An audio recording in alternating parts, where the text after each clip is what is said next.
मोहम्मद रसूलुल्लाह सल्लल्लाहु अलैहि वसल्लम के दीवाने कभी पागल नहीं होते। इसी तरीक़े से हज़रत अल्लामा व मौलाना मुफ्ती सलमान अज़हरी साहब ने कहा है।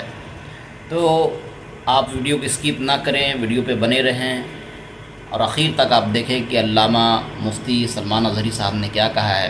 तो अस्सलामु अलैकुम वरहमतुल्लाहि ताला वबरकातुहू। तमाम अशरफी चैनल के नाज़रीन हज़रात के सामने मैं आज फिर से हाज़िर हुआ हूँ। मैं आप लोगों से इल्तिजा करता हूँ, जो लोग हमारे चैनल पर नए हों सब्सक्राइब करें, बेल आइकन को प्रेस करें ताकि हमारे आने वाली तमाम नई नई वीडियोज़ की नोटिफिकेशन आप लोगों को मिलती रहे और इसी तरीके से आप दीनी मालूमात हासिल करते रहें। और इस वीडियोज़ को, हमारी वीडियोज़ को सवाब की नीयत से हमारे वीडियोज़ को आगे शेयर करें ताकि और हमारे मुसलमान भाइयों को दीनी मालूमात हासिल होती रहे।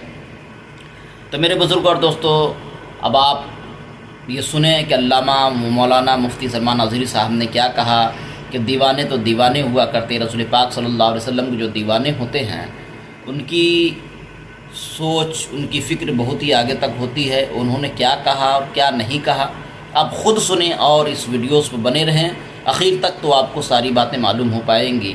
तो इसलिए आप वीडियो बने रहें और देखें कि अल्लामा व मौलाना मुफ्ती सलमान अज़हरी साहब ने क्या कहा दीवानों के बारे में।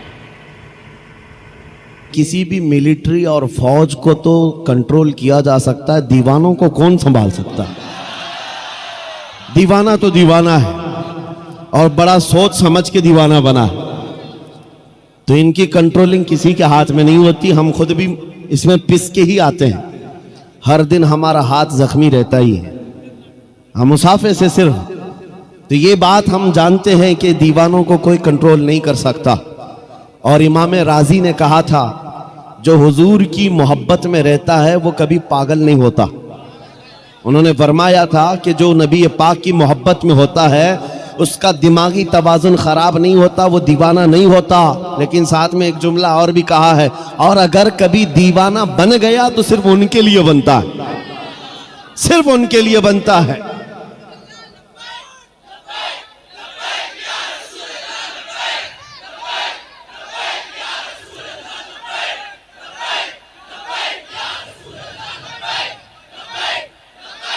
तवज्जो, अल्लाह करीम ये जज्बे सलामत रखे। सैयदना खालिद बिन वलीद रदी अल्लाह ताला अन्हु को जब ये चैलेंज हुआ, आप बैठ गए, जहर की शीशी उठाई। उस जहर की बात कर रहा हूं जो चमड़ी पर लग जाए तो चमड़ी जल जाए। आपने उठाया और बिस्मिल्लाह पढ़ा और पूरी पी गए, पूरा जहर पी लिया।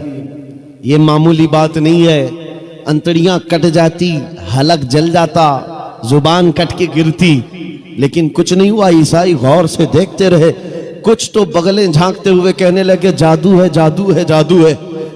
कुछ को ये लगा जादू है। आपने शीशी तो पी ली, उसके बाद कहा अब तुम्हारी बारी है। कहा नहीं, ये जादू हुआ है, शौबदाबाजी है। कहा कि अगर हिम्मत नहीं है, उन्होंने कहा कि शायद इस जहर के अंदर कुछ और तुमने कर दिया होगा, इसका असर खत्म हो गया होगा, वरना ये जहर तो लोगों को जला देता है। आपने कहा अगर तुमको ऐसा लगता है इसका असर खत्म हो गया था और मैंने पी लिया, ये बची हुई जितनी इसको चख करके ही दिखा दो, इसको चख करके ही दिखा दो। बातिल वहां से भाग गए। नबी करीम सल्लल्लाहु ताला अलैहि वसल्लम के दीवानों का ईमानी मामलात में मुकाबला कभी नहीं हो सकता, कभी नहीं हो सकता। ये तारीख की सच्चाइयां हैं अजीजा निगरामी। हर जमाने में टकराव तो होता रहा है। इनके पास ताकत का मुजाहरा करने के लिए हथियार तो हो सकते हैं, तलवारें हो सकती हैं, बंदूक बारूद सब कुछ हो सकता है, लेकिन ईमानी ताकत सिर्फ और सिर्फ नबी के गुलामों के पास, हुजूर के गुलामों के पास है। आपको पता है, यही खालिद बिन वलीद रज़ी अल्लाह ताला रोम के उन लोगों से जब मुकाबला करने के लिए गए जो लाखों की तादाद में थे, बादशाह और उसकी फौज सामने मुकाबले के लिए आई, तो खालिद बिन वलीद को उन्होंने टॉन्ट मारा था। कहा मदीने के निकले हुए ये सहरा नशीन, ये बादियां नशीन, जिनके कपड़ों में पैबंद लगे, पैरों में चप्पल नहीं, खजूर की घुटली पर पूरा दिन गुजारते, ये रूमियों का मुकाबला करने के लिए आए।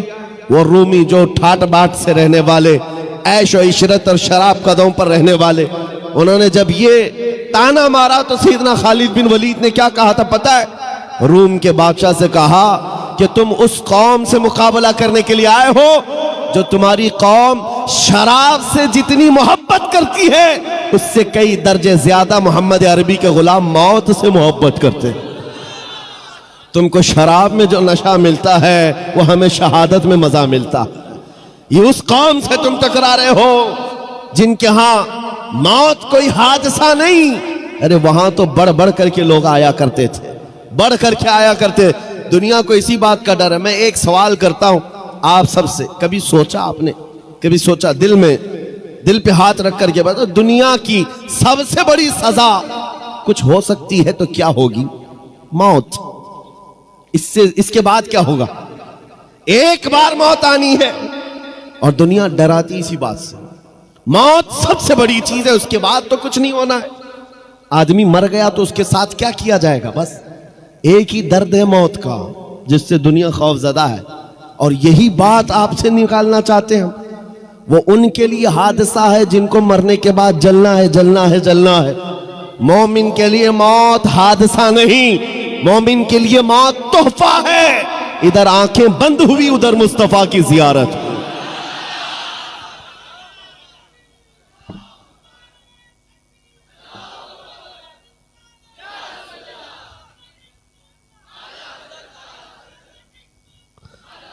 नबी करीम सल्लल्लाहु ताला अलैहि वसल्लम के गुलामों ने ये जो इस्तिकामत दिखाई, उनको ये हकीकत मालूम थी कि इज्जत रसूलुल्लाह के कदमों में है, इज्जत नबी पाक के से वाबस्तगी में है। कुरान ने सच कहा है, वलिल्लाहिल इज्जतु वली रसूलिही, इज्जत अल्लाह की है, इज्जत रसूल की। आज भी हम खोया हुआ वक़ार, हमारी खोई हुई इज्जत वापस ले सकते हैं। बस नौजवानों के लिए शर्त यह है कि नबी के कदमों में ढूंढो, इज्जत हुजूर के कदमों में ढूंढो, निस्बत हुजूर पाक सल्लल्लाहु अलैहि वसल्लम की हो, इसी बात पर फख्र करो। तुम अपनी दूसरी चीजों पर फख्र करना छोड़ दो कि तुम्हारे पास कितना माल है, कितनी जायदाद है, ओहदा क्या है, मनसब क्या है, खानदान क्या है, प्रॉपर्टी क्या है, ये गिनवाना छोड़ दो। फख्र करने की कोई चीज है तो हुजूर की गुलामी पर फख्र करो। आपको पता है वक्त का अबकरी इमाम मुजद्दिद आजम, जिसके सामने वक्त के बड़े बड़े फकीर अपने जानू अदब तय करते हो,